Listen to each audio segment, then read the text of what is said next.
Hello everyone, welcome back to Priyanka net classes. So basically आज के इस लेक्चर में हम लोग स्टैटिस्टिक्स जो आपकी पेपर टू की यूनिट है, ठीक है, paper two commerce and management के स्टूडेंट्स के लिए ये यूनिट है, यूनिट आपकी स्टैटिस्टिक्स है, राइट। और साथ ही साथ सारे के सारे स्टूडेंट्स जो पेपर वन के हैं उन सब के लिए भी ये यूनिट उतनी ही यूजफुल रहेगी, बिकॉज आप लोगों को पेपर वन में एक टॉपिक है जो है रिसर्च, राइट। आपको पेपर वन में रिसर्च मेथोडोलॉजी या रिसर्च के नाम से, रिसर्च एप्टीट्यूड के नाम से एक यूनिट है, राइट। तो ये जो यूनिट है स्टैटिस्टिक्स का, आज का जो लेक्चर है, ये बेसिकली एक टाइप का रिवीजन टाइप का लेक्चर है, जिसमें मैं सारे के सारे इंपॉर्टेंट टॉपिक्स जो भी स्टैटिस्टिक्स के हैं, उनकी फॉर्मूलाज, वो टॉपिक सब कुछ डिस्कस करूंगी आपके साथ। एंड ये मेरे हैंड रिटन नोट्स हैं जो मैंने अपने टाइम पे नेट के एग्जाम के लिए जब मैं प्रिपेयर कर रही थी 2020 में, तब मैंने ये नोट्स प्रिपेयर किए थे। और ये नोट्स आप नेट एंड सेट दोनों एग्जाम के लिए यूज कर सकते हैं। पूरे लेक्चर में मैं इन नोट्स को डिस्कस करूंगी ताकि आपकी क्विक रिवीजन हो जाए, बिकॉज अब एक महीना भी मुश्किल से पड़ा है आपके सेट के एग्जाम को, एंड नेट के एग्जाम को तो हार्डली कुछ ही दिन पड़े, राइट। तो पॉसिबल नहीं है पूरी यूनिट को फटाफट से कवर कर पाना, लेकिन हाँ, एक ही लेक्चर में पूरी यूनिट रिवाइज करवा पाना काफी पॉसिबल है। तो वो मैं अपने नोट्स के थ्रू कर रही हूँ, ठीक है। सो हम सारी की सारी जितनी भी इंपॉर्टेंट फॉर्मूलाज हैं, प्रॉपर्टीज हैं, वो सब हम इस लेक्चर में डिस्कस करने वाले हैं, राइट। चलिए स्टार्ट करते हैं। सबसे पहला टॉपिक जो मैं आपके साथ डिस्कस करने वाली हूँ वो है टाइप्स ऑफ स्केल। क्या डिस्कस करने वाले हैं? सबसे पहले हम स्टैटिस्टिक्स में हम डिस्कस करने वाले हैं टाइप्स ऑफ स्केल। अब बेसिकली कितने टाइप की स्केल होती है? बेसिकली होती है 4 टाइप की स्केल। कितने टाइप की स्केल होती है? 4 टाइप की। सबसे पहली कौन सी है? नॉमिनल। सेकेंड कौन सी है? ऑर्डिनल। थर्ड कौन सी है? इंटरवल। फोर्थ कौन सी है? रेशियो। आपको इसको, इन स्केल्स को इसी सीक्वेंस में याद रखना है। आप नॉयर से याद रख सकते हैं। ये स्केल पे बहुत बार पेपर वन में, पेपर टू में क्वेश्चन बना है, हर बार पूछा जाता है ये क्वेश्चन। टाइप्स ऑफ स्केल, चारों टाइप की स्केल आपको मैचअप में दे दी जाती है। एक साइड ये चारों लिखे रहते हैं, दूसरे साइड ये चारों ऑप्शन लिखे रहते हैं। तो बहुत जरूरी है आप ये टाइप्स ऑफ स्केल को समझें, ताकि पेपर वन में आ जाए या पेपर टू में आ जाए, दोनों के लिए ही आपके लिए यूजफुल रहेगा। और बहुत जरूरी ये भी है कि आप इसको इसी सीक्वेंस में याद रखें, ठीक है। सीक्वेंस क्या है? नॉयर। नॉयर यानी नॉमिनल, ऑर्डिनल, इंटरवल, रेशियो। अब नॉमिनल स्केल क्या होती है? नॉमिनल स्केल सिर्फ क्या करती है? किसी चीज को क्लासिफाई ही करती है। किसी चीज को क्लासिफाई करती है यानी, जैसे से फॉर एग्जाम्पल अगर मैं बोलूं, से फॉर एग्जाम्पल रोल नंबर। सारे के सारे स्टूडेंट्स, एक क्लास में जितने भी स्टूडेंट होते हैं, सभी स्टूडेंट्स को टीचर्स किससे जानती हैं? उनके रोल नंबर से, है ना। जब भी हमारे पास एग्जाम शीट्स आती हैं, आपके आंसर शीट्स आती है चेक होने के लिए, तो हमें तो उस पर किसी का नाम नहीं दिखता, हमें सिर्फ वहां पे क्या दिखते हैं? रोल नंबर दिखते हैं, राइट। तो रोल नंबर क्या हुआ? रोल नंबर हुआ आपका नॉमिनल स्केल, ठीक है। यहाँ जैसे सपोज, हाँ, क्रिकेट के प्लेयर्स होते हैं, तो उनकी प्लेयर्स की जर्सी के पीछे कोई ना कोई नंबर लिखा रहता है, जैसे 7 लिखा रहता है धोनी की जर्सी पे, राइट। तो 7 इंडिकेट्स व्हाट? सिर्फ ये क्लासिफिकेशन है, सिर्फ नाम के लिए ही। 7 कोई रैंक नहीं है, कोई ऑर्डर नहीं है, कुछ नहीं है। 7 मतलब क्या है? सिर्फ एक नेमिंग दी है किसी चीज को, तो उसे हम कहते हैं नॉमिनल स्केल, ठीक है। सेकेंड टाइप की जो स्केल होती है, सेकेंड लेवल की जो स्केल होती है, इनफैक्ट वो होती है ऑर्डिनल स्केल। ऑर्डिनल स्केल क्योंकि सेकेंड लेवल ऑफ स्केल है, तो इसमें नॉमिनल का भी फीचर आ जाएगा, यानी यहाँ पे पहले आप क्लासिफाई करोगे, फिर आप उनको ऑर्डर में भी लेके आओगे। फिर आप उनको क्या करोगे? ऑर्डर में भी लेके आओगे। जैसे से फॉर एग्जाम्पल, मैंने सभी स्टूडेंट्स को रोल नंबर दे दिए। अब रोल नंबर देने के बाद मैंने उनको क्या किया? उनके मार्क्स के हिसाब से उनके रोल नंबर्स को अरेंज कर लिया, ठीक है। आप सब स्टूडेंट्स ने जितनी जितनी मार्क्स स्कोर की होंगी टेस्ट में, मैंने आपके रोल नंबर्स को 1 2 3 4 के हिसाब से अरेंज नहीं किया। मैंने किस ऑर्डर में अरेंज किया? आप कितनी मार्क्स स्कोर करके आए हो टेस्ट में या अपने एग्जाम में, उसके हिसाब से मैंने अरेंज कर दिया। तो उसे हम बोलते हैं ऑर्डिनल स्केल, ठीक है।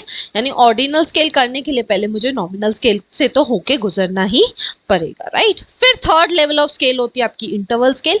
अब इंटरवल में बाकी दोनों के फीचर आ जाएंगे, किसके? नॉमिनल के भी और ऑर्डिनल के भी। तो इंटरवल स्केल में क्या आता है? आपका classification plus order plus interval. Interval यानी यहाँ पे आप गैप फाइंड आउट कर सकते हो। यहाँ पे आप क्या फाइंड आउट कर सकते हो? दो के बीच में कितना गैप है।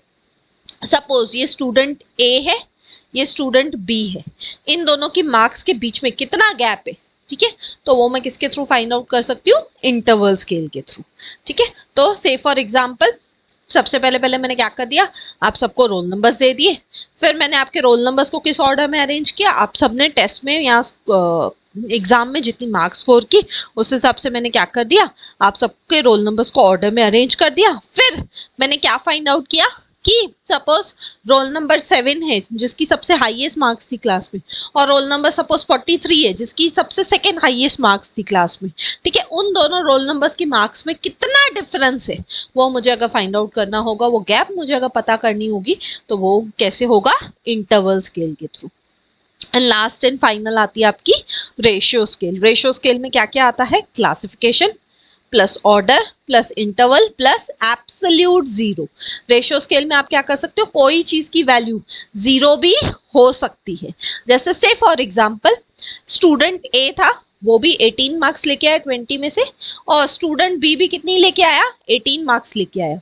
दोनों स्टूडेंट थे, दोनों ने क्या किया, दोनों 18 मार्क्स ही लेके आए, फिर भी मैंने क्या कर दिया, स्टूडेंट ए को फर्स्ट रैंक दे दिया, स्टूडेंट बी को सेकेंड रैंक दे दिया। लेकिन इन दोनों के बीच में डिफरेंस है क्या, कोई कोई इंटरवल है क्या, रियल में कोई वैल्यू है क्या, नहीं, इन दोनों के बीच में क्या है, एब्सोल्यूट जीरो है ना, कोई डिफरेंस ही नहीं है इनके मार्क्स में। लेकिन फिर भी मैंने दोनों को अलग अलग रैंक कैसे दे दिया, बेस्ड ऑन देयर टाइम के हिसाब से में भी मैंने उनको रैंक अलग दे दिया। और ए स्टूडेंट ने शायद 1 मिनट पहले खत्म किया था, बी स्टूडेंट ने 1 मिनट बाद खत्म किया था, तो मैंने उस हिसाब से कर दिया, राइट। तो ऐसी टाइप की स्केल को हम बोलते हैं रेशियो स्केल, जहां पे किसी चीज की वैल्यू जीरो भी हो सकती है। जैसे एग्जाम्पल के लिए मैं बोलूं, zero baby size dresses, zero baby size dresses, इसका मतलब क्या है, ड्रेसेस होती ही नहीं है क्या, जीरो बेबी साइज ड्रेस। अगर छोटे बच्चे जब पैदा होते हैं ना, तो उनके लिए जो ड्रेस का साइज लेने जाते हैं ना, तो वो जीरो साइज होता है। तो इसका मतलब ये थोड़ी है कि वहां पे ड्रेस ही नहीं है, उसका मतलब है वो ड्रेस का साइज ही जीरो है ना। या हम बोलते हैं किसी लड़की की जीरो फिगर है, what do you mean by zero figure, zero figure मतलब क्या लड़की ही नहीं है क्या वहां पे, नहीं, इसका मतलब क्या है कि वो लड़की की जो फिगर है वो साइज जीरो में आती है, ठीक है। या हम जैसे बोलते हैं एग्जाम्पल के लिए 0 डिग्री सेल्सियस, ठीक है, इसका मतलब ये थोड़ी है कि वहां पे टेम्परेचर ही नहीं है, लेकिन इसका मतलब ये है वहां पे जो टेम्परेचर है वो 0 डिग्री में चल रहा है, ठीक है। सो ये थी आपकी चारों type of scale, nominal, ordinal, interval, ratio. इस पे ना मैंने डिटेल में आपका लेक्चर लिया था एक, इन चारों स्केल के ऊपर, ठीक है। अगर आपको वो लेक्चर देखना है जिसमें मैंने 20-25 मिनट लेके इनको बहुत डिटेल में अलग अलग एग्जाम्पल के साथ कवर किया था, अगर आपको वो देखना हो तो रिसर्च एप्टीट्यूड की ना प्लेलिस्ट का लिंक डिस्क्रिप्शन में गिवन है, ठीक है। उसके ऑलमोस्ट 20 लेक्चर्स हैं, आप 20 के 20 लेक्चर्स देख लीजिएगा। उसमें से एक लेक्चर था क्लासिफिकेशन ऑफ स्केल या टाइप ऑफ स्केल, वो आपको थंबनेल में देख के मिल जाएगा, ठीक है। तो आपको प्लेलिस्ट का लिंक डिस्क्रिप्शन में गिवन है, उसका कोई शायद लेक्चर नंबर मेरे को याद नहीं आ रहा है, बट मैंने ज़रूर से ये टॉपिक उसमें कराया है, टाइप्स ऑफ स्केल या क्लासिफिकेशन ऑफ स्केल करके ये टॉपिक रहेगा। तो वहाँ से जाके आप इस टॉपिक को अगर चाहें तो डिटेल में भी कवर कर सकते हैं, ठीक है। आई होप ये जो फर्स्ट टॉपिक है ये आपको बहुत अच्छे से क्लियर है। बढ़ते अगले टॉपिक की तरफ, जो है measures of central tendency. Second topic हमारा क्या है, सेकेंड टॉपिक है हमारा मेजर्स ऑफ सेंट्रल टेंडेंसी। अब कितने मेजर्स होते हैं सेंट्रल टेंडेंसी में, 2 मेजर्स होते हैं। सबसे पहला होता है पोजिशनल मेजर्स, दूसरा होता है मैथमेटिकल मेजर्स। पोजिशनल मेजर्स यानी जहां पे आप किसी चीज की पोजीशन पता कर सकते हो, फर्स्ट है, सेकेंड है, थर्ड है, फोर्थ है, क्या है। और मैथमेटिकल मेजर्स यानी जहां पे आप मैथमेटिकल ऑपरेशंस कैरी आउट कर सकते हो, ठीक है। अब पोजिशनल मेजर्स में क्या क्या आते हैं, एक आता है आपका मीडियन, सेकेंड आता है आपका मोड, और दूसरी तरफ मैथमेटिकल मेजर्स में क्या आते हैं, mean, arithmetic mean, geometric mean और हार्मोनिक मीन, ठीक है। यानी एक सबसे बोल सकती हूँ पोजिशनल मेजर में क्या आते हैं, मीडियन और मोड, और मैथमेटिकल मेजर्स में क्या आते हैं, सारे मीन, क्या आते हैं, सारे के सारे मीन जो हैं वो कहाँ पे आते हैं, मैथमेटिकल मेजर्स में आते हैं, ठीक है। अब इनको एक एक करके देखते हैं, इनकी प्रॉपर्टीज को देखते हैं ताकि बेटर एक क्लैरिटी आ जाए कि क्या है। एक सेकेंड, मैं इसको फ्लिप कर देती हूँ आपके लिए ताकि आपको दिख सके। हाँ, सबसे पहले पहले हम पढ़ेंगे, सबसे पहले पहले हम करेंगे अर्थमेटिक मीन। सबसे पहला पहला टॉपिक जो हम देखेंगे सारों में से वो देखेंगे अर्थमेटिक मीन। अर्थमेटिक मीन की फॉर्मूला क्या है?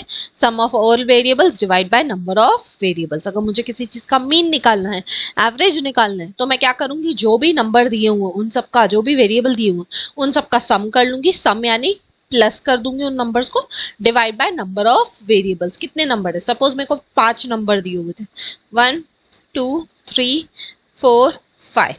तो ये फॉर्मूला कैसे यूज करूंगी मैं? सम ऑफ ऑल वेरिएबल्स बोला है, मतलब 1 + 2 + 3 + 4 + 5, ठीक है। Divide by number of variable, total कितने नंबर है? 5 नंबर है टोटल, तो डिवाइड बाय 5। इन सब का टोटल करूंगी, जो भी आंसर आएगा उसको डिवाइड बाय 5 करूंगी, तो मुझे मिल जाएगा अर्थमेटिक मीन, ठीक है। अब अर्थमेटिक मीन की प्रॉपर्टीज भी समझ लेते हैं। सबसे पहली पहली प्रॉपर्टी क्या है? Sum of deviations of the items from the arithmetic mean is always 0। जब भी आप डेविएशंस फाइंड आउट करोगे, डेविएशंस यानी कितना दूर है एक आइटम दूसरे आइटम से, तो अगर उनका सम करने की कोशिश करोगे तो वह हमेशा 0 ही आएगा। यानी अर्थमेटिक मीन में कभी भी जो गैप है वो हमेशा कैसा रहता है? उन सब गैप्स का अगर आप टोटल करने आओगे तो वो हमेशा उसका आंसर क्या आता है? 0 ही आता है, ठीक है। नेक्स्ट प्रॉपर्टी क्या है अर्थमेटिक मीन की? Mean is affected by both change of scale and change of origin. Change of scale क्या होता है? चेंज ऑफ स्केल यानी प्लस और माइनस, ठीक है। चेंज ऑफ स्केल क्या होता है आपका? प्लस और माइनस। और चेंज ऑफ ओरिजिन क्या होता है आपका? मल्टीप्लाई और डिवाइड, ठीक है। चेंज ऑफ स्केल क्या है? प्लस और माइनस। और चेंज ऑफ ओरिजिन क्या होता है आपका? Multiply and divide. तो मीन को सभी चीज से फर्क पड़ता है, प्लस माइनस मल्टीप्लाई डिवाइड, इन सबसे मीन को क्या पड़ता है? फर्क पड़ता है, ठीक है। नेक्स्ट क्या है? नेक्स्ट प्रॉपर्टी आपकी sum of the square deviation of the items from the arithmetic mean is minimum, that is less than the sum of the square deviation of the items from any other value. क्या बोलता है? अगर आप क्या करते हो, सारे items का सम करते हो, सम यानी प्लस करते हो सारे आइटम्स को, उनके स्क्वायर डेविएशन को सारे को प्लस करते हो, तो वो सबसे कम आएगा, ठीक है। अब कुछ नहीं है, ये प्रॉपर्टीज है। आपको पेपर में कई बार प्रॉपर्टीज आती हैं, तो ये तो आपको रटनी पड़ेंगी। आपको समझ रहा है तो अच्छी बात है, आप समझेंगे, फिर भी आपको लर्न तो इन प्रॉपर्टीज को करना ही पड़ेगा। स्टैटिस्टिक्स थोड़ी डिफिकल्ट क्यों लगती है काफी स्टूडेंट्स को? बिकॉज यहाँ पे आपके पेपर में बहुत बार ना प्रॉपर्टीज पूछी जाती है जो आपको लर्न करनी पड़ती है। तो मेरी आपसे रिक्वेस्ट रहेगी कि आप लर्न कर लीजिए इनको, फॉर्मूलाज एंड प्रॉपर्टीज को आपको लर्न ही करना पड़ेगा, ठीक है। बढ़ते हैं नेक्स्ट मीन की तरफ, जो है हमारा हार्मोनिक मीन। हार्मोनिक मीन की फॉर्मूला क्या है? एन, एन यानी number of items, divide by 1/x1 plus 1/x2।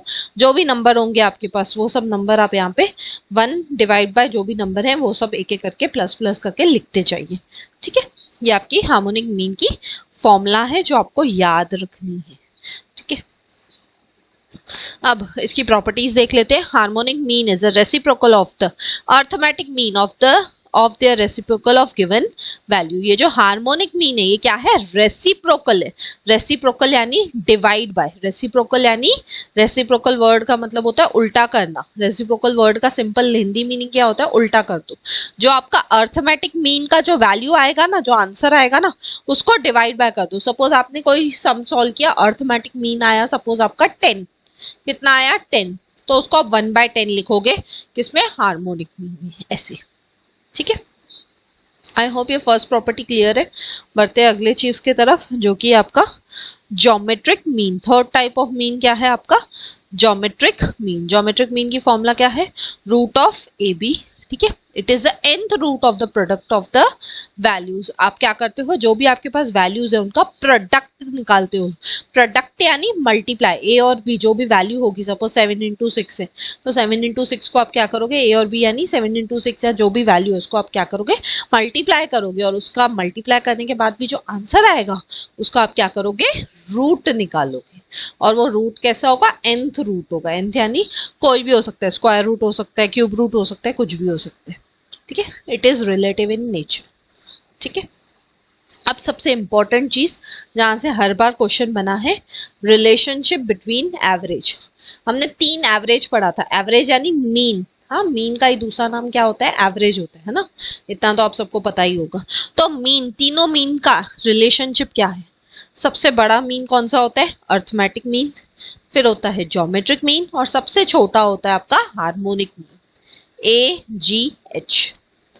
Arithmetic mean, geometric mean, harmonic mean. इसको मैंने कैसे याद किया था पता है? सोचिए ABCD में सबसे पहले पहले क्या आता है?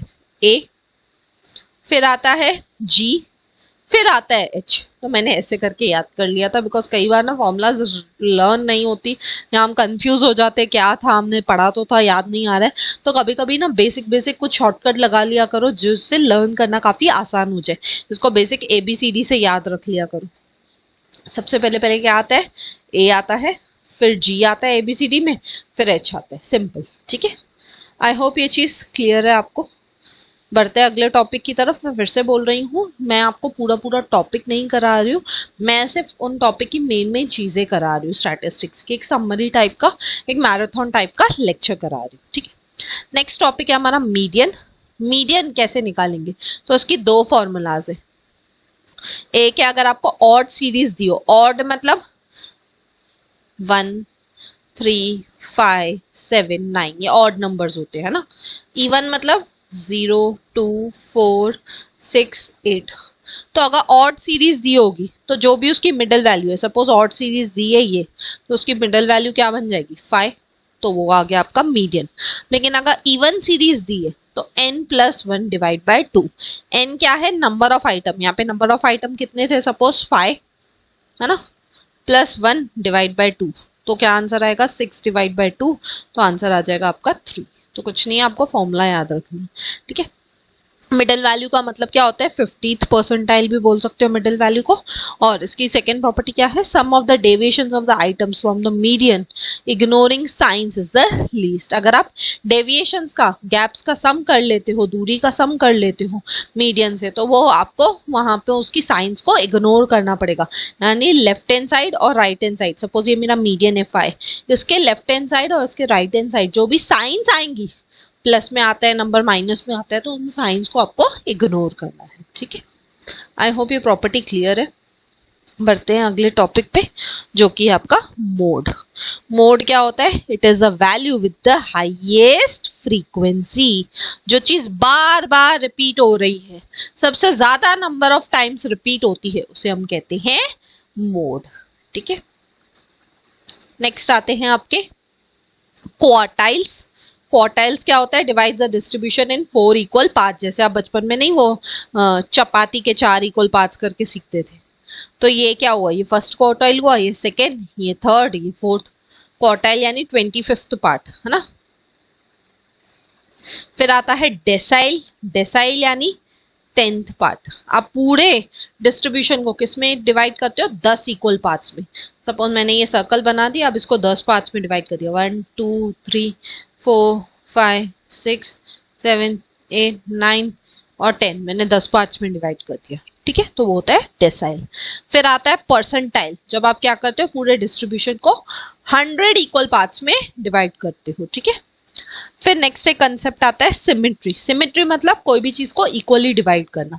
जैसे सपोज ये एक सर्कल है, मैंने उसको बीच में से काट दिया, तो सिमेट्री है ना। एक चपाती है, मैंने उसको बीच में से काट दिया, सिमेट्री है ना। फिर इसका एग्जैक्ट ऑपोजिट होता है असिमेट्री। असिमेट्री यानी अनइक्वल डिस्ट्रीब्यूशन। सपोज मैंने आपके सामने क्या रख दिया? मैंने आपके सामने कोई फिगर रख दिया, ठीक है। सपोज मैंने आपके सामने रख दिया C। अब इसको आप इक्वली डिस्ट्रीब्यूट कर पाए तो सिमेट्री, नहीं कर पाए तो असिमेट्री, ठीक है। बढ़ते आगे। अगर हम सिमेट्रिकल डिस्ट्रीब्यूशन की बात करें, सिमेट्रिकल यानी इक्वल, है ना, डिस्ट्रीब्यूशन की बात करें, अगर हम किसी चीज को इक्वली काट सकते हैं, इक्वली डिवाइड कर सकते हैं, तो उस केस में उसकी प्रॉपर्टी क्या होती है? Mean is equals to median is equals to mode. ये आपको प्रॉपर्टी याद रखनी है। अगर कोई चीज इक्वली डिवाइड होती है तो वो चीज का मीन, मीडियन, मोड, तीनों का जो आंसर होगा वो हमेशा कैसा आएगा? सेम आएगा, ठीक है। लेकिन अगर कोई चीज असिमेट्रिकल डिस्ट्रीब्यूशन में है, तो उस केस में मीन सबसे बड़ा होगा, मीडियन उससे छोटा होगा और मोड उससे भी छोटा होगा, तो इसे हम बोलते हैं पॉजिटिवली स्क्यूड। इसका डायग्राम वगैरह भी है बट वो मैं यहाँ पे नहीं बनाया था, उसका ओनली रीजन था कि मुझे क्विक नोट्स बनाने थे ताकि मैं एंड टाइम पे इंपॉर्टेंट चीजें रिवाइज कर सकूँ स्टैटिस्टिक्स की, राइट।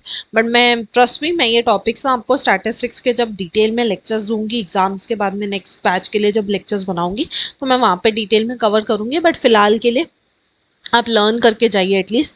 अगर मीन सबसे बड़ा है, मीडियन उससे छोटा, मोड उससे भी छोटा, यानी पॉजिटिवली स्क्यूड, या जिसको राइट टेल भी बोलते हैं, ठीक है। फिर आता है अगर मीडियन सबसे छोटा है, मीन सबसे छोटा है, मीडियन उससे भी बड़ा है और मोड सबसे बड़ा है, तो उसे हम बोलते हैं नेगेटिवली स्क्यूड या लेफ्ट साइडेड भी बोलते हैं।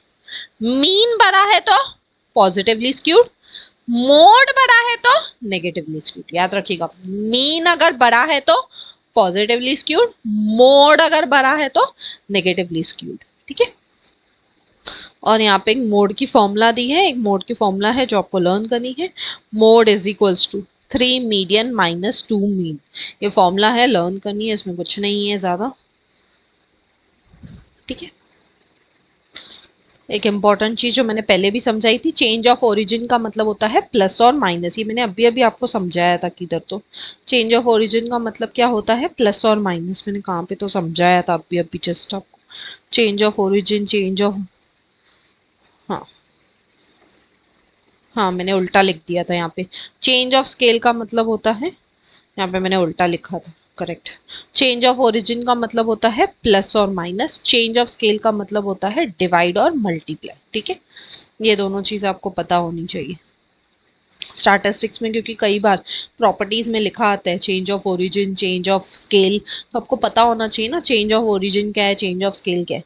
तो ओरिजिन की अगर बात करेगा तो प्लस और माइनस की बात कर रहा है, चेंज ऑफ स्केल की अगर वो बात कर रहा है यानी वो मल्टीप्लाई और डिवाइड की बात कर रहा है, ठीक है। फिर आता है डिस्पर्जन। डिस्पर्जन मतलब आपका डेटा कितना फैला हुआ है, आपका डेटा कैसा है, कितना स्प्रेड आउट है, कितना फैला हुआ है, उसे हम बोलते हैं डिस्पर्जन, ठीक है। अब डिस्पर्जन में भी बेसिकली 4 टाइप के डिस्पर्जन आते हैं। कितने टाइप के, 4 टाइप के। सबसे पहला है रेंज, फिर आता है वेरिएंस, थर्ड आता है स्टैंडर्ड डिवीजन, फोर्थ आता है कोएफिशिएंट ऑफ वेरिएशन। एक एक करके इनको देखते हैं। सबसे पहले तो रेंज, जैसे सपोज अगर किसी की सैलरी पूछते, ठीक है, तो उसको रेंज देते हैं ना, बिलो 10,000, 10 to 20,000, 20 to 30,000, 30,000 है ना भाव, तो मैंने क्या दे दिया आपको, रेंज दे दी ना, कि इस लोएस्ट और हाईएस्ट वैल्यू में से आप चूज करो ना। तो रेंज क्या होता है, difference between the largest and the smallest value. जैसे 10 to 20 की रेंज है, फिर 20 to 30 की रेंज है, 30 to 40 की रेंज है।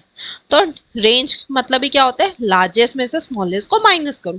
लार्ज क्या है 20, 20 में से स्मॉल को माइनस करो 10, तो गैप कितना आएगा 10। यहाँ पे भी माइनस करोगे लार्ज में से स्मॉल को तो भी 10, यहाँ पे भी करोगे तो भी 10, ठीक है। तो रेंज की फॉर्मूला क्या बन जाती है, लार्जेस्ट माइनस स्मॉलेस्ट वैल्यू, ठीक है। और सबसे इंपॉर्टेंट चीज, ये जो रेंज है, ठीक है, ये जो रेंज है ये इंडिपेंडेंट है from change of origin. Change of origin से इसको कोई फर्क नहीं पड़ता है, यानी रेंज को प्लस और माइनस से कोई भी फर्क नहीं पड़ता है, लेकिन मल्टीप्लाई और डिवाइड से फर्क पड़ता है, ठीक है। Independent from change of origin यानी प्लस और माइनस से रेंज को कोई फर्क नहीं पड़ता है, लेकिन मल्टीप्लाई और डिवाइड करने जाओगे तो उसको फर्क पड़ता है, ठीक है। आई होप रेंज क्या है ये क्लियर है। अब इसी का ही आगे एक एक्सटेंशन वाला टॉपिक कर लेते हैं जो कि है coefficient of range. Coefficient of range मतलब क्या होता है, ये रिलेटिव मेजर है रेंज का ही, और यहाँ पे फॉर्मूला क्या होती है, lowest value minus smallest value, oh sorry largest value minus smallest value divide by largest value plus smallest value. ये फॉर्मूला है जो आपको रटनी है, largest minus smallest, largest plus smallest, ठीक है। बढ़ते हैं आगे। नेक्स्ट है आपका इंटरक्वार्टाइल रेंज।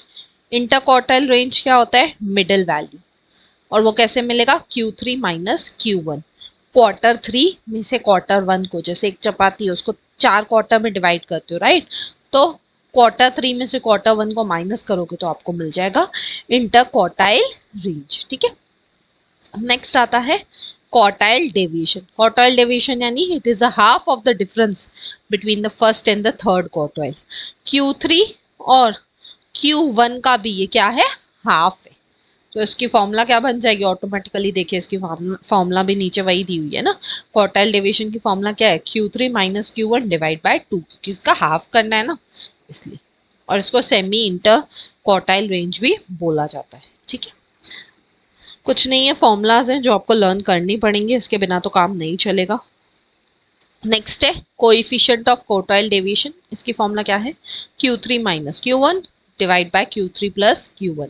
Q3 क्या है यहाँ पे, क्वार्टाइल नंबर 3, और Q1 यहाँ पे क्या है, क्वार्टाइल नंबर 1। और ये रिलेटिव मेजर है, क्योंकि कोएफिशिएंट की बात कर रहा है तो बट ऑब्वियस है कोएफिशिएंट हमेशा रिलेटिव ही होता है, ठीक है। नेक्स्ट टॉपिक क्या है, नेक्स्ट टॉपिक है आपका मीन डेविएशन या एवरेज डेविएशन जिसको आप बोल सकते हो। तो मीन डेविएशन क्या है, it is a arithmetic mean of deviation of a series from any measure of central tendency, that is mean, median और मोड। मीन, मीडियन या मोड से जब आप क्या निकालते हो किसी भी चीज का, उसके डेविएशंस का अर्थमेटिक मीन निकालने की कोशिश करते हो, तो उसे हम बोलते हैं मीन डेविएशन। इस केस में आपको साइंस को इग्नोर करना पड़ेगा, यानी प्लस या माइनस कुछ भी आएगा तो आप उसको इग्नोर कर सकते हो, ठीक है। कुछ नहीं है, आप इसको लिख के रखिए, थोड़ा रिवाइज कर लीजिए, आपका काम हो जाएगा। एटलीस्ट स्टैटिस्टिक्स से आप मेजरली जो क्वेश्चन आते हैं वो आप अटेम्प्ट कर पाएंगे एग्जाम में, ठीक है। नेक्स्ट है आपका coefficient of mean deviation. Coefficient of mean deviation की फॉर्मूला क्या है, mean deviation divide by mean और मीडियन और मोड जो भी सब में दिया होगा, ठीक है। फिर आता है स्टैंडर्ड डेविएशन। स्टैंडर्ड डेविएशन किसने दिया है, ये दिया है कार्ल पियर्सन ने। किसने दिया है, कार्ल पियर्सन ने। कब दिया था, 1893। अब इसका नाम याद रखना जरूरी है क्योंकि पेपर में पूछा जाता है, बहुत बार ऑप्शन में दिया गया है, ठीक है। स्टैंडर्ड डेविएशन को और दूसरे नाम से कैसे पहचाना जाता है, इसको और पहचाना जाता है रूट मीन स्क्वायर डेविएशन के नाम से भी पहचाना जाता है, और इसको ग्रीक लेटर सिग्मा से डिनोट किया जाता है। ये स्टैंडर्ड डेविएशन को ये लेटर से ऐसे डिनोट किया जाता है, ठीक है। Square of standard deviation is variance. अगर आप स्टैंडर्ड डेविएशन का ही क्या कर दोगे, स्टैंडर्ड डेविएशन का ही स्क्वायर कर दोगे तो आपको क्या मिल जाएगा, आपको मिल जाएगा वेरिएंस, ठीक है। आई होप यहाँ तक बेसिक चीज़ें क्लियर है स्टैंडर्ड डेविएशन के लिए। कुछ नहीं है, उसकी प्रॉपर्टीज ही मैंने आपको बेसिक बताई है। अब आगे ही उसकी और प्रॉपर्टीज कंटिन्यू करते हैं। Sum of square of deviation of items in the series from the arithmetic mean is minimum. Property आपको याद रखनी है। Again standard deviation is affected by change of scale, यानी स्टैंडर्ड डेविएशन को प्लस और minus से फर्क पड़ता है, and independent of change of origin. Change of scale multiply और डिवाइड होता है, सेकेंड टाइम मैंने उल्टा बोल दिया, so very sorry. Change of scale क्या हो गया, मल्टीप्लाई और डिवाइड, और चेंज ऑफ ओरिजिन क्या होता है आपका, प्लस और माइनस। तो उसको प्लस और माइनस से कोई फर्क नहीं पड़ता है, लेकिन मल्टीप्लाई और डिवाइड से फर्क पड़ता है, ठीक है। अब ये सबसे इंपॉर्टेंट चीज, ये नंबर्स आपको याद रखने हैं। अगर सिमेट्रिकल डिस्ट्रीब्यूशन है तो mean plus minus 1 standard deviation की वैल्यू कितनी है, 68.27%। Mean plus minus 2 standard deviation की वैल्यू कितनी है, 95.45%। फिर mean plus minus 3 standard deviation की फॉर्मूला वैल्यू कितनी है, 99.73, ठीक है। ये आपको याद रखना है, इसमें आप कुछ नहीं कर सकते हो, ठीक है। बढ़ते हैं आगे। Relationship between quartile deviation, mean deviation और standard deviation in normal distribution. Normal यानी इक्वल डिस्ट्रीब्यूशन, जैसे ये क्या है, नॉर्मल डिस्ट्रीब्यूशन है क्योंकि दोनों साइड इक्वली डिवाइडेड है। तो सबसे बड़ा होता है क्वार्टाइल डेविएशन, उससे छोटा होता है मीन डेविएशन, सबसे छोटा होता है स्टैंडर्ड डेविएशन। ये आपको याद रखना है। फॉर्मूलाज प्लीज लिख के रखिए, ये लेक्चर पूरा देखते जाइए और साइड बाय साइड में इसके नोट्स बनाते जाइए, ठीक है। यहाँ इसको दूसरे तरीके से भी एक्सप्रेस कर सकते हैं। 6 quartile deviation is equals to 5 mean deviation is equals to 4 standard deviation, ठीक है। फॉर्मूलाज है, मैं कुछ नहीं कर सकती हूँ, आपको रटने ही पड़ेंगे, लर्न करने ही पड़ेंगे, ठीक है। क्वार्टाइल डेविएशन की फॉर्मूला क्या है, 2/3 स्टैंडर्ड डेविएशन। मीन डेविएशन की फॉर्मूला क्या है, 4/5 स्टैंडर्ड डेविएशन, ठीक है। कैसे आया ये क्वार्टाइल डेविएशन है, ठीक है। इसी फॉर्मूला को ना बना के आया है, ठीक है। बट आपको फिलहाल के लिए तो उसको लर्न ही करना पड़ेगा, ठीक है। बढ़ते हैं अगले टॉपिक की तरफ जो कि है कोएफिशिएंट ऑफ वेरिएशन। अगला टॉपिक क्या है? Coefficient of variation. अगेन इसको भी किसने दिया है? कार्ल पियर्सन ने। कोएफिशिएंट ऑफ वेरिएशन की फॉर्मूला क्या है? सिग्मा, सिग्मा यानी standard deviation, divide by x into 100। Formula क्या है कोएफिशिएंट ऑफ वेरिएशन की? सिग्मा यानी कि standard deviation divide by x into 100। ठीक है। फिर आता है स्क्यूनेस। स्क्यूनेस यानी लैक ऑफ सिमेट्री। सिमेट्री यानी इक्वल डिस्ट्रीब्यूशन। सिमेट्री का मतलब क्या होता है? इक्वल डिस्ट्रीब्यूशन, है ना। लेकिन यहाँ पे स्क्यूनेस मतलब ही है लैक ऑफ सिमेट्री, यानी इक्वल डिस्ट्रीब्यूशन नहीं है। ठीक है, यानी यहाँ पे मीन, मीडियन, मोड तीनों भी इक्वल नहीं होंगे। पॉजिटिवली स्क्यूड यानी राइट स्क्यूड है। पॉजिटिवली स्क्यूड बोलेंगे तो राइट साइड पे है, जिसमें मीन सबसे बड़ा होगा, मीडियन उससे छोटा होगा, मोड सबसे छोटा होगा। ये आपको लर्न करना है, ये पहले भी आया था आज ही लेक्चर में, है ना, स्क्यूनेस वाले टॉपिक में। अगर नेगेटिवली स्क्यूड है मतलब वो लेफ्ट साइड पे, जहाँ पे मोड सबसे बड़ा होता है, मीडियन उससे छोटा होता है, मीन सबसे छोटा होता है। पॉजिटिव बोलेगा तो याद रखिएगा, पॉजिटिव लोग राइट होते हैं, राइट लोग मतलब ही नहीं होते, ऐसे याद रख लीजिए। नेगेटिव लोग लेफ्ट साइड जाएंगे और ये मोड रखेंगे। ठीक है, इन दोनों में से एक चीज तो इजीली याद कर सकते हो ना, इसको तो आप इजीली याद रख सकते हो। पॉजिटिव लोग हमेशा कैसे रहते हैं? राइट रहते हैं, और हमेशा मतलब ही नहीं होते, ऐसे याद रख लीजिए। ठीक है, तो उसका ऑपोजिट तो खुद ही आ जाएगा। नेक्स्ट टॉपिक है हमारा Karl Pearson coefficient of skewness. अब ये किसने डेवलप किया था? ये डेवलप किया था कार्ल पियर्सन ने। It is a difference between mean and mode and is divide by standard deviation. Karl Pearson coefficient of correlation की फॉर्मूला क्या बन जाएगी? Mean minus mode divide by standard deviation, ये इसकी फॉर्मूला है। ठीक है, अगर मोड इल डिफाइंड यानी बिल्कुल भी डिफाइंड नहीं है तो उस केस में इसकी एक और फॉर्मूला बन सकती है, 3 mean minus median divide by standard deviation. तो दोनों फॉर्मूलाज है, कुछ नहीं आपको रटनी पड़ेंगी, लर्न करनी पड़ेगी। ठीक है, बढ़ते हैं आगे नेक्स्ट टॉपिक की तरफ। नेक्स्ट टॉपिक क्या है हमारा? नेक्स्ट टॉपिक है हमारा Bowley's coefficient of skewness. Next topic क्या है हमारा? Bowley's coefficient of skewness. अब ये किसके ऊपर बेस्ड होता है? ये क्वार्टाइल्स के ऊपर बेस्ड होता है। ये रही इसकी फॉर्मूला, Q3 यानी क्वार्टाइल नंबर 3 माइनस Q2 यानी quartile number 2 minus Q2 minus Q1 divide by Q3 minus Q1। ठीक है, फॉर्मूला है, लर्न करना है, और इसकी वैल्यू हमेशा किस में आती है? -1 और +1 के बीच में ही कोई इसका आंसर आता है। ठीक है, ये था आपका बोलेस कोएफिशिएंट ऑफ स्क्यूनेस। बढ़ते हैं अगले टॉपिक की तरफ, जो कि है Kelly's coefficient of skewness. Next topic क्या है आपका? केलेस कोएफिशिएंट ऑफ स्क्यूनेस। ये कैसे एक्सप्रेस किया जाता है? 10th डेसाइल में और 90 परसेंटाइल में। कैसे?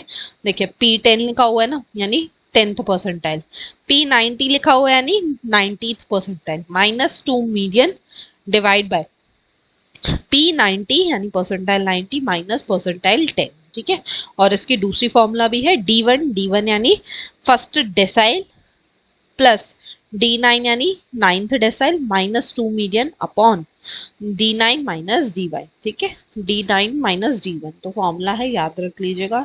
यू नेवर नो कौन से कहाँ से ये लोग फॉर्मूलाज पूछ लेते हैं आपसे। नेक्स्ट आता है आपका टॉपिक मूवमेंट। नेक्स्ट टॉपिक क्या है आपका? मूवमेंट। नेक्स्ट टॉपिक क्या है हमारा? मूवमेंट। ये क्या है? Measure of force with respect to its tendency to provide rotation. कितनी चीज, कोई चीज कितनी मूवमेंट से, कितने रोटेशन से घूम रही है, तो उसकी फॉर्मूला क्या है? Summation of Fx divide by n। F क्या है यहाँ पे? फोर्स, x क्या है यहाँ पे? डिस्टेंस, और n यानी नंबर ऑफ आइटम्स है। ठीक है, तो ये तो फॉर्मूला है, आपको याद रखना है। बढ़ते हैं अगले टॉपिक की तरफ, जिससे हर बार क्वेश्चन बना है, वो है कर्टोसिस। कर्टोसिस क्या है देख लेते हैं एक बार। कर्टोसिस मतलब पीक्डनेस। कर्टोसिस मतलब पीक्डनेस। सपोज ये एक डिस्ट्रीब्यूशन है, तो ये सपोज इतना लंबा है, तो ये क्या हुआ? पीक्ड है ना, ऊपर से फूला हुआ है ऐसे। इसकी फॉर्मूला क्या है? Beta μ4 divide by μ2 square. ठीक है, अब इसके अलग अलग यहाँ पे दिए हुए हैं। बीटा अगर 3 है तो मतलब डिस्ट्रीब्यूशन नॉर्मल है यानी मेसोटिक है। बीटा अगर ग्रेटर देन 3 है यानी डिस्ट्रीब्यूशन पीक्ड है यानी लेप्टोकर्टिक है। और बीटा अगर लेस देन 3 है तो डिस्ट्रीब्यूशन फ्लैट है यानी प्लैटिकर्टिक है। ठीक है, ये कुछ नहीं आपको याद रखना है। अब यहाँ पे मैं डायग्राम नहीं बना सकती हूँ, बिकॉज डायग्राम एक्सप्लेन करने जाऊंगी तो 15-20 मिनट तो वो डायग्राम के और इस टॉपिक पे ही लग जाएंगे। बट क्योंकि हम सिर्फ रिवीजन लेक्चर ले रहे हैं, मैराथन टाइप लेक्चर ले रहे हैं, तो आप फिलहाल के लिए सिर्फ इसको याद रख लीजिए। बट ट्रस्ट मी, जब मैं डिटेल में स्टैटिस्टिक्स कराऊंगी तो मैं ये तीनों कर्व्स आपको एक लेक्चर में समझा दूंगी। ठीक है, नेक्स्ट क्या है? नेक्स्ट टॉपिक है हमारा कोरिलेशन। नेक्स्ट टॉपिक क्या है हमारा? को relation, strength of association between variables. जो आपके वेरिएबल्स है आपस में कितने एसोसिएटेड है, कितने रिलेटेड है, उसे हम बोलते हैं कोरिलेशन। कोरिलेशन किसने डेवलप किया था? सबसे पहले कोरिलेशन डेवलप किया था सर फ्रांसिस गैल्टन ने, और उसको पॉपुलर किसने बनाया था? कार्ल पियर्सन ने। ठीक है, अब कोरिलेशन की कुछ इंपॉर्टेंट चीजें हैं जो आपको याद रखनी है। पॉजिटिव कोरिलेशन मतलब both curves move in the same direction. Positive correlation यानी जैसे सपोज एग्जांपल, इनकम और डिमांड, इनकम और डिमांड, ये कैसी रहती है? पॉजिटिवली कोरिलेटेड रहती है। मैंने इकोनॉमिक्स के लेक्चर में समझाया, इनकम बढ़ती है तो डिमांड भी बढ़ती है ना। फिर आता है नेगेटिव कोरिलेशन, जैसे कि एग्जांपल डिमांड और प्राइस, ये मैंने इकोनॉमिक्स के लेक्चर में समझाया था आपको। प्राइस बढ़ता है तो डिमांड घटती है ना। तो दोनों एरो अपोजिट डायरेक्शन में तो नेगेटिव कोरिलेशन, दोनों एरो सेम डायरेक्शन में तो पॉजिटिव कोरिलेशन। ठीक है, आई होप ये क्लियर है। बढ़ते अगले टॉपिक की तरफ, जो कि है Karl Pearson coefficient of correlation, जिसका दूसरा नाम क्या है? Product movement coefficient of correlation. इसकी फॉर्मूला क्या है? R is equals to summation of X Y divide by n summation of x into summation of sigma x into sigma y। और इसकी भी वैल्यू हमेशा किस में रहेगी? -1 और +1 के बीच में रहेगी। ठीक है, और अगेन इसकी प्रॉपर्टी दी हुई है coefficient of correlation is a geometric mean of the two regression coefficient. अगर दो रिग्रेशन कोएफिशिएंट है तो उसका ज्योमेट्रिक मीन निकालोगे तो आपको कोएफिशिएंट ऑफ कोरिलेशन मिल जाएगा। ऐसी इसकी प्रॉपर्टी गिवन है। अब इसकी फॉर्मूला क्या है? ये रही इसकी formula, R is equals to, ये फॉर्मूला बहुत बार पेपर में पूछी गई, B X Y into B Y X. ठीक है, ये फॉर्मूला है जो आपको याद रखना है। बढ़ते हैं अगले टॉपिक की तरफ, जो कि है coefficient of determination. It is a square of the coefficient of correlation. Coefficient of correlation का अगर आप क्या कर दो? स्क्वायर कर दो। कोएफिशिएंट ऑफ कोरिलेशन का अगर आप स्क्वायर कर दो, जो भी आंसर आएगा उसका स्क्वायर कर दो, तो आपको मिल जाएगा कोएफिशिएंट ऑफ डिटर्मिनेशन। इसलिए देखो आर क्या था? आर किससे डिनोट? आर मतलब कोएफिशिएंट ऑफ कोरिलेशन। आर मतलब क्या था? Coefficient of correlation. इसके ऊपर स्क्वायर ही तो लगा है, तो उसकी फॉर्मूला क्या है? Explain variance divide by total variance. ठीक है, यहाँ पे ये टॉपिक कंप्लीट होता है। बढ़ते अगले टॉपिक की तरफ, स्पीयरमैन्स रैंक कोरिलेशन। यहाँ से भी बहुत बार पेपर में क्वेश्चन बना है। ये किसने दिया था? स्पीयरमैन रैंक कोरिलेशन दिया था आपको चार्ल्स एडवर्ड स्पीयरमैन ने। कब दिया था? 1904 में। ये रही इसकी फॉर्मूला जो आपको याद रखनी है। दोनों फॉर्मूलाज गिवन है, दोनों याद रखनी है। R is equals to 1 - 6 sigma d square divide by n square -1, और R is equals to 1 - 6 sigma d square divide by n³ - n। ठीक है, दोनों फॉर्मूला याद रख लीजिएगा, ये वाली भी और ये वाली भी। कोई भी पूछे तो आपको पता होनी चाहिए, राइट। नेक्स्ट है concurrent deviation method of coefficient of correlation. ये इतना इंपॉर्टेंट नहीं है, बट फिर भी आप फॉर्मूला देख सकते हैं, आप लर्न करके जा सकते हैं। ठीक है, बढ़ते अगले टॉपिक की तरफ। अगला टॉपिक है हमारा रिग्रेशन एनालिसिस। नेक्स्ट टॉपिक क्या है? रिग्रेशन है हमारा। ठीक है, नेक्स्ट टॉपिक क्या है? रिग्रेशन। सॉरी ये थोड़ा पेज ब्लर आ गया है। ठीक है, एक्ट ऑफ रिटर्निंग और going back, first used by sir Francis Galton in 1877। It is used to estimate or predict unknown variables based on known variable। कोई चीज अननोन है उसको प्रेडिक्ट करने के लिए आप नोन चीजों का जब यूज करते हो तो उसे ही हम बोलते हैं रिग्रेशन एनालिसिस। ठीक है, रिग्रेशन एनालिसिस अफेक्ट होता है किससे? चेंज ऑफ स्केल से, यानी मल्टीप्लाई और डिवाइड से इसको फर्क पड़ता है, लेकिन इंडिपेंडेंट होता है चेंज इन ओरिजिन से, यानी प्लस और माइनस से इसको कोई फर्क नहीं पड़ता है। ठीक है, देखिए बार बार आ रहा है ना, change of scale change of origin, तो पता होना चाहिए था, है ना। रिग्रेशन की फॉर्मूला क्या है, y is equals to A plus B X. Formula क्या है, y is equals to A plus B X. Both regression coefficient must have the same sign, that is positive और नेगेटिव। रिग्रेशन कोएफिशिएंट को हमेशा या तो पूरा positive होगा या तो पूरा नेगेटिव होगा। ठीक है, बढ़ते अगले टॉपिक की तरफ, जो कि है प्रोबेबिलिटी डिस्ट्रीब्यूशन। इसमें भी दो टाइप है, पहला है डिस्क्रीट, दूसरा है कंटिन्यूस। डिस्क्रीट में अंदर आता है बाइनोमियल, पॉइजन और normal distribution.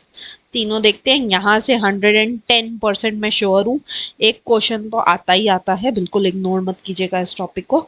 Binomial, monomial, poison, normal, इनसे बार बार पूछा जाता है। इसकी जो मैं पूरी अभी दिखाऊंगी ना आपको फॉर्मूलाज और पूरा इसकी प्रॉपर्टीज, यहाँ से हर बार पेपर में क्वेश्चन बना है। और आज जब हम पीवाईक्यूज डिस्कस कर रहे थे पेपर 2 कॉमर्स के, तब आप में से किसी स्टूडेंट ने मुझसे रिक्वेस्ट किया था कि ये सब टॉपिक भी समझाइए, राइट। तो प्रॉपर्टीज है, मैं लेके आई हूँ आप सबके लिए स्पेशली, तो इसको रट के जाइएगा, लर्न करके जाइएगा, और समझा तो मैं वैसे भी रही हूँ। बाइनोमियल, बाइनोमियल मतलब ये होता है टू, बाय मतलब ये होता है टू। ठीक है, जैसे मैं बोलूं ट्रू और फॉल्स, है ना, राइट और रॉन्ग, है ना, यानी ये क्या हुआ, बाइनोमियल डिस्ट्रीब्यूशन। इसको डेवलप किसने किया था, जैकब बर्नौली ने, इसलिए इसको बर्नौली डिस्ट्रीब्यूशन भी बोला जाता है। यहाँ पे डाइकोटोमस होता है, डाइकोटोमस भी मतलब ही होता है टू, दो ही चीजें, दो ही पॉजिटिविटी, दो ही चीज पॉसिबिलिटी में आ सकती है, ट्रू और फॉल्स। सॉरी, यहाँ पे क्या होता है, डाइकोटोमस अल्टरनेटिव्स रहते हैं, नहीं दो ही चीजें हो सकती, सक्सेस और फेलियर, ट्रू और फॉल्स, राइट और रॉन्ग, गुड और बैड, ऐसे टाइप के क्वेश्चन यहाँ पे पूछे जाते हैं। ठीक है, मीन ऑफ बाइनोमियल डिस्ट्रीब्यूशन की फॉर्मूला क्या है, n इंटू पी। फॉर्मूला क्या है, n इंटू पी। n क्या है यहाँ पे, नंबर ऑफ आइटम, p क्या है यहाँ पे, सक्सेस, q क्या है यहाँ पे, फेलियर। ठीक है, और अगर स्टैंडर्ड डेविएशन निकालना हो तो फॉर्मूला क्या है, root of N P Q, number of items into success into failure divide by square root कर देंगे उसका। ठीक है, और अगर मेरे को इसका वेरिएंस निकालना हो तो उसकी फॉर्मूला क्या है, एनपीक्यू। ये फॉर्मूला आपसे पूछी जाती है। ठीक है, और मीन हमेशा बड़ा होता है यहाँ पे वेरिएंस से। मीन की फॉर्मूला क्या थी, एनपी, वेरिएंस की क्या थी, एनपीक्यू, तो इसलिए एनपी बड़ा होता है एनपीक्यू से। ठीक है, also called distribution of real life event. यहाँ पे आप रियल लाइफ इवेंट्स देख सकते हो ना, success, failure, right, wrong, true, false, ऐसी चीजें रियल लाइफ में होती है, वो आप इजीली देख सकते हो। नेक्स्ट टॉपिक है हमारा पॉइजन डिस्ट्रीब्यूशन। ये सबसे वाइडली यूज्ड है, किसने दिया है, साइमन डेनिस पॉइजन ने, इनके नाम पे ही पॉइजन डिस्ट्रीब्यूशन पढ़ा था।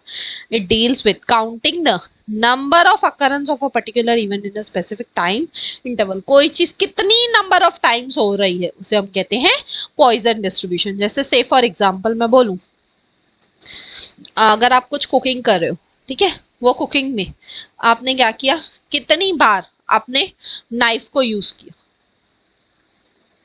सिंपल है ना।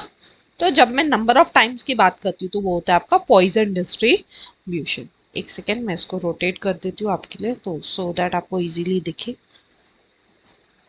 पॉइजन डिस्ट्रीब्यूशन की फॉर्मूला क्या है, mean is equals to variance. ठीक है, ये आपको रटना है। नेक्स्ट टॉपिक आता है आपका बेस थियरम। यहाँ से भी क्वेश्चन बनता है, सिर्फ इसकी फॉर्मूलाज ही पूछते हैं, तो मैं इसकी फॉर्मूला ही लेके आई हूँ। ठीक है, फॉर्मूला क्या है, PhD, ये रही इसकी पूरी फॉर्मूला। ठीक है, लर्न करके जाइए, कुछ नहीं है, सम इस पे आज तक कभी नहीं आया, सिर्फ फॉर्मूला पूछी गई है। मैचअप में फॉर्मूला दे देते हैं, एक साइड बेस थियरम दे दिया, उसकी फॉर्मूला दे दी, दूसरे साइड सपोज फिर एक और सेंट्रल थियरम भी है, वो भी मैं अभी कराऊंगी जस्ट इस लेक्चर में ही, बस लास्ट टॉपिक वही है। तो ऐसे करके अलग अलग फॉर्मूला एक साइड दे देते, दूसरे साइड उस फॉर्मूला का नाम दे देते, तो आपको कई बार फॉर्मूला से पता होने से ही आपको मार्क्स मिल जाती है, राइट। बेस थियरम का दूसरा नाम क्या है, पॉइस्टर प्रोबेबिलिटी, और ये किसने दिया था, थॉमस बेस ने दिया था 1763 में, इसलिए इसका नाम क्या पड़ा था, तो बेस थियरम नाम पड़ा था, बिकॉज थॉमस बेस ने ये थियरम दिया था। ठीक है, और normal distribution also called as Gaussian distribution was given by Karl Gauss. इसी ने कार्ल गॉस ने क्या दिया था, नॉर्मल डिस्ट्रीब्यूशन का भी कंसेप्ट दिया था। ठीक है, ये आपका नॉर्मल, यहाँ पे बेस थियरम खत्म हो गया, ये नॉर्मल डिस्ट्रीब्यूशन की बात है, ये अलग से बात आ गई है। नॉर्मल डिस्ट्रीब्यूशन किसने दिया था, कार्ल गॉस ने दिया था, ये आपको याद रखना है। और इस नॉर्मल डिस्ट्रीब्यूशन को हम गॉसियन डिस्ट्रीब्यूशन भी बोलते हैं। फिर नेक्स्ट टॉपिक है आपका असिम्पोटिक। असिम्पोटिक मतलब and points never touch the base line. जैसे सपोज मैं ये डायग्राम बनाऊं, बेल शेप्ड कर्व बनाई, ये जो इसकी एंड पॉइंट्स है ये क्या इस कर्व को टच कर रहा है, ये लाइन को टच कर रही है क्या, नहीं है, ऊपर हवा में है ना, तो ऐसी टाइप की डायग्राम को हम बोलते हैं असिम्पोटिक। ठीक है, बढ़ते हैं हमारे लास्ट टॉपिक के ऊपर, जो कि है central limit theorem. Central limit theorem क्या होता है, it explains the relationship between the shape of the distribution and the sample size.